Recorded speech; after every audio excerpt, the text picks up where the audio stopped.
एक बार सिर्फ मंच से ये बात बोला था कि हमको एक लोग न्योता में बुलाए थे, मेरा मन नहीं था, मेरी तबीयत ठीक नहीं थी, हम नहीं गए। सेम उसी दिन मेरा औरंगाबाद में एक प्रोग्राम था, जहां से हमको पैसा मिला था, इसलिए हमको उनके जो भी आयोजक थे उस कार्यक्रम के, उनकी प्रतिष्ठा की लाज रखने के लिए, उनकी इज्जत की लाज रखने के लिए हमको खराब तबीयत में भी जाना पड़ा। लेकिन अगर मैं नहीं गई तो मेरी सरेआम इतनी बेइज्जती कर दी गई, मेरे खिलाफ इंटरव्यू दिया जा रहा है और सोशल मीडिया पर मुझे जानबूझकर ट्रोल किया जा रहा है, एक तरफा टारगेट किया जा रहा है, क्योंकि उनको पता है कि वो मेरा नाम लेंगे तभी वो चमकेंगे। विवाद के बाद अभिषेक सिंह जो है वो लगातार इंटरव्यू दे रहे हैं और इंटरव्यू में वो ना सिर्फ उस पूरी घटना को बता रहे हैं, बल्कि वो इस बात का भी दावा कर रहे हैं कि उनके पास बहुत सारे वीडियोस और कॉल रिकॉर्डिंग्स है, जिसको वो समय आने पर वायरल भी करेंगे।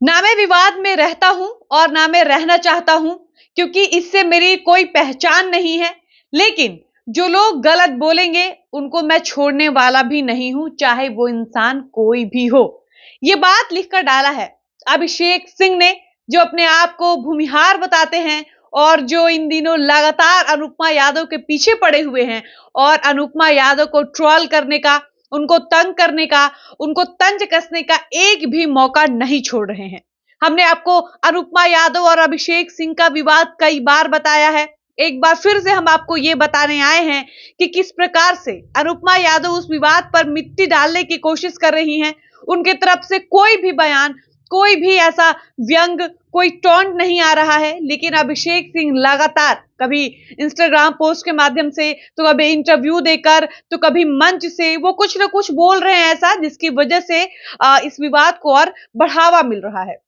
आपको बता दें कि अनुपमा यादव ने एक बार सिर्फ मंच से ये बात बोला था कि हमको एक लोग न्योता में बुलाए थे, मेरा मन नहीं था, मेरी तबीयत ठीक नहीं थी, हम नहीं गए। सेम उसी दिन मेरा औरंगाबाद में एक प्रोग्राम था, जहां से हमको पैसा मिला था, इसलिए हमको उनके जो भी आयोजक थे उस कार्यक्रम के, उनकी प्रतिष्ठा की लाज रखने के लिए, उनकी इज्जत की लाज रखने के लिए हमको खराब तबीयत में भी जाना पड़ा। अब ऐसे में अभिषेक सिंह ये कहने लगते हैं कि अगर तुमको पैसे की जरूरत थी तो तुम हमसे बता दी होती, हम तुमको पैसा देकर बुला लिए होते, लेकिन ये कोई बात नहीं हुई कि तुम कहकर वीडियो बनाकर मेरे यहाँ नहीं आती हो और तुमको मेरे इज्जत का ख्याल जरा भी नहीं रहता है।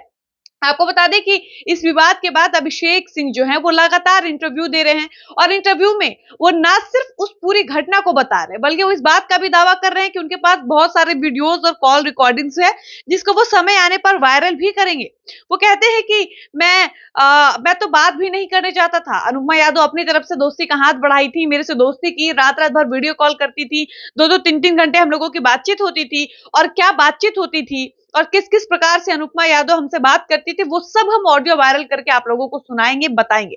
आपको बता दें कि इस पूरे मामले को लेकर अनुपमा यादव का ये कहना है कि अभिषेक सिंह के घर ना पहुंचने वालों में से सिर्फ मैं ही एक नहीं थी। मेरे अलावा ऐसे कई कलाकार थे जो ऑलरेडी वहां इनवाइटेड थे, लेकिन उनमें से कोई लोग भी वहां नहीं पहुंच पाए। जिसमें वो नाम लेती हैं गुंजन सिंह का, गोलू राजा का, इसके अलावा अजीत हलचल करके कोई गायक है,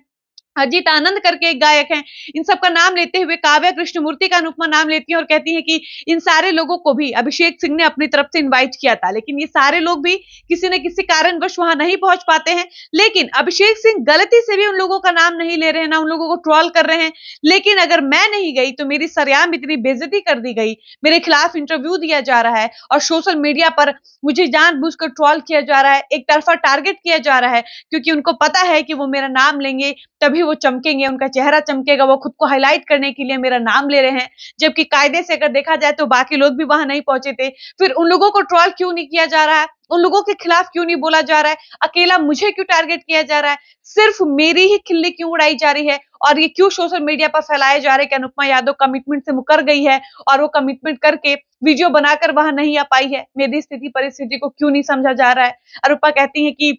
मुझे बुखार था, मेरी तबीयत खराब थी, अगर बात साबित करने की आएगी तो हम सारा रिपोर्ट भी दिखा देंगे और ये साबित कर देंगे कि मेरी उस दिन की हालत क्या थी। अगर औरंगाबाद में मेरा पेमेंट किया हुआ नहीं होता, मुझे पैसे नहीं मिले होते तो मैं वहां भी नहीं जाती, लेकिन वहां बात इज्जत की थी, मुझे पैसा मिल गया था और अगर मैं वहां नहीं जाती तो वो मेरे ऊपर एफआईआर कर सकते थे, मेरे साथ कुछ गलत हो सकता था, जिसकी वजह से मुझे ना चाहते हुए भी खराब तबीयत में भी मजबूरी में जाना पड़ा। लेकिन मुझे लगा कि अगर मैं अभिषेक सिंह के यहाँ नहीं जाऊंगी तो अभिषेक मेरे अच्छे मित्र हैं, वो मेरी बात को समझेंगे, मेरी तकलीफ को समझेंगे और वो मेरी स्थिति परिस्थिति को समझ पाएंगे कि आखिर मैं किस स्थिति में उनके यहाँ आने से मना कर दी। लेकिन ऐसा बिल्कुल नहीं होता है, अनुपमा वहां नहीं पहुंचती हैं। उसके बाद अभिषेक सिंह मंच से अनुपमा पर वार करते हैं अब वो अनुपमा को बहुत ज्यादा बुरा लग जाता है। उसके बाद अनुपमा मुजफ्फरपुर में प्रोग्राम करने जाती हैं, वो वहां अभिषेक सिंह पर पलटवार करती हैं। उसके बाद अभिषेक का गुस्सा सातवें आसमान पर चला जाता है। अभिषेक इंटरव्यू देना शुरू करते हैं और अभी भी लगातार अभिषेक सिंह का कई इंटरव्यू सामने आ रहा है जिसमें वो कहते हुए नजर आ रहे हैं कि अनुपमा या तो धोखेबाज है,